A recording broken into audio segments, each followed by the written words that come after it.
আজ আবার চলে আসলাম আপনাদের সামনে। আজ একটি ভিন্ন রকমের রেসিপি দেখাবো। চলেন আমার সাথে এক জায়গায় যাব।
বলেন তো আমি কি তুলে এনেছি?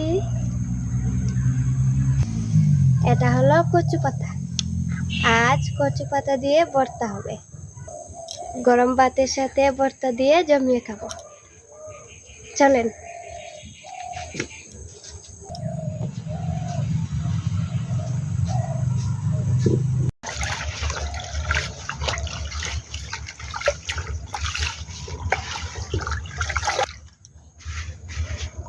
এই দেখেন পাতাগুলো কত সুন্দর। এরকম কচি পাতা দেখে নেবেন, ভর্তাটা সুন্দর হবে। গ্রামে থাকি তো এই জন্য ফ্রেশ জিনিসগুলো আমরা পাই।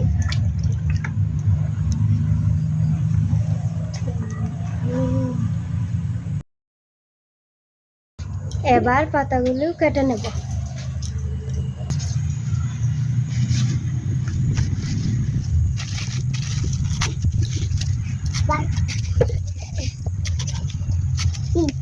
দেখেন কি সুন্দর রং।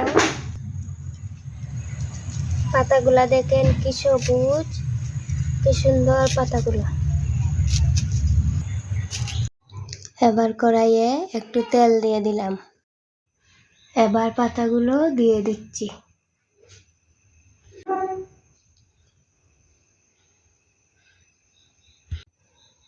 এবার একটু পানি দিয়ে দিচ্ছি যাতে ভালো করে সিদ্ধ হয়ে যায়। দিয়ে দিচ্ছি 3 গোটা রসুন। দিচ্ছি কয়েকটা কাঁচামরিচ। এবার একটু নেড়েচেড়ে নেব। মনে রাখবেন কচু পাতাটা ভালো করে সিদ্ধ হতে হবে। এবার আমি ঢেকে দিচ্ছি। আমি কিছু সময় ঢাকিয়ে দিয়েছিলাম, এবার ঢাকনাটা উঠিয়ে নিচ্ছি। আমার পাতাটা এখনো সিদ্ধ হয়নি, তাই আমি আরেকটু পানি অ্যাড করব। দিয়ে দিলাম পানি। এবার ভালো করে সিদ্ধ হোক। দেখেন আমার পাতাটা কত সুন্দর সিদ্ধ হয়ে গেছে। এবার কিছুক্ষণ পাতাটাকে ভালো করে ভেজে নেব, যেন পানিটা ভালো করে শুকিয়ে যায়। পানি থাকলে ভর্তাটা ভালো হবে না।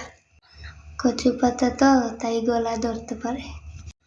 দেখুন এভাবে ভালো করে নেড়েচেড়ে ভাজতে হবে। আমার ভাজা প্রায় হয়ে এসেছে। আমি আর একটু ভেজেই নামিয়ে নেব। আমি ভালো পাতা পাইনি, তাই একটু পানি বেশি দিয়েছিলাম।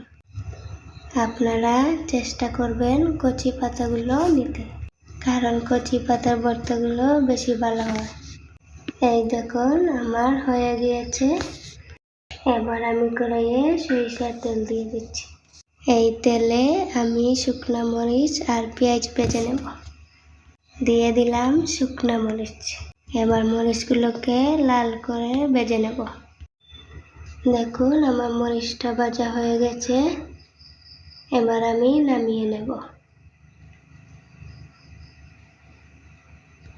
এখন আমি এই তেলে পেঁয়াজ কুচি দিয়ে দিলাম। এবার পেঁয়াজটাকেও আমি লাল করে ভেজে নেব। এই দেখুন আমার পেঁয়াজটা প্রায় হয়ে এসেছে। এবার আমি নামিয়ে নিচ্ছি।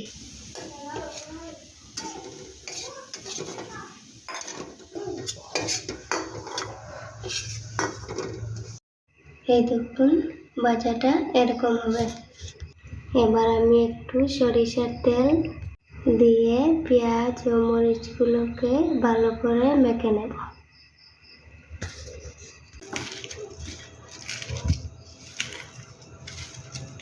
এই পেঁয়াজ মরিচ দিয়ে 1 প্লেট ভাত খাওয়া যাবে।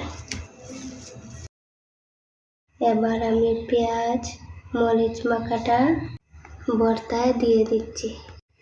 এখানে আমি আর একটু সরিষার তেল আর লবণ দিয়ে ভালো করে মেখে নেব। আমি একটু লেবুর রস দেব। লেবু দেওয়ার পর ভর্তাটা যা হয় না, ইচ্ছে করে এখনই খেয়ে নেই। তাছাড়া লেবু দিলে গলায় ধরারও ভয় নেই। এবার আমি ভর্তাটা মাখিয়ে নিচ্ছি। দেখুন কি সুন্দর হয়েছে। রসুনগুলোকেও আমি ভর্তার সাথে মেখে নেব। রেডি হয়ে গেল আমার ভর্তা। কচু পাতার ভর্তা কখনো খেয়েছেন? না খেয়ে থাকলে আজই ট্রাই করুন। এই ভর্তার গরম ভাত হলে 1 প্লেট ভাত খাওয়া যায়। এই দেখুন আমি এখনই খেয়ে নিচ্ছি গরম গরম ভাত আর কচু ভর্তা। খাবেন আপনারা? চলে আসেন আমাদের গ্রামীণ গল্প ও রান্না করে। ভালো থাকবেন সবাই, আর আমাদের চ্যানেলটিকে ভালোবাসুন, পাশে থাকুন। আমাদের রান্নাগুলো ভালো লাগলে লাইক করবেন, কমেন্ট করবেন। কেমন লাগলো ভর্তাটা জানাবেন।